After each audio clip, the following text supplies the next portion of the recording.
गोजोनथाव खौरां नोंथांमोननि थाखाय लानानै फैदों MRM मेमोरियेल हस्पिटालाव गोबां बेमार फाहामथाय होनायनि खाबु।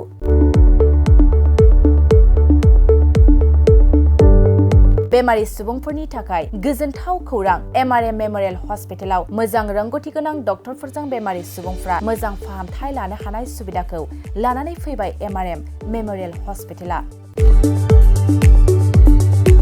क'क्राझार सहरनि पुलिस पइन्ट आरो अमश्री हटेलनि साखाथियाव थानाय बयजोंबो मिथिसार जानाय MRM मेमोरियेल हस्पिटाला गोबां फेसिलिटिस खाबुफोर फोसावदों। MRM मेमोरियेल हस्पिटालनि फेसिलिटिफ्रानो जाबाय critical care, medicine, emergency medicine, paediatrician, pathologist, general medicine, diabetologist, OBS and gynae, cardiology, general surgeon, neurosurgery, advance laparoscopic ENT surgery department, ophthalmologist, surgical, gastroenterologist, neuropsychiatry, onco surgery department, dermatologist, orthopaedics, residential medical officer, inter facility unit, physiotherapy, radiologist, histopathological department, urologist, emergency department, CT scan, X-ray, pathology department, vaccinator department आरो MRM memorial हस्पिटालाव 24 घन्टा जेब्लाबो खुलाय थागोन। लांलाय लाबोलायनि एम्बुलेन्सनि सुबिदायाबो 24 घन्टा थागोन। गोबां मिथिनो थाखाय नैबे 9854 081 948 936 550 2048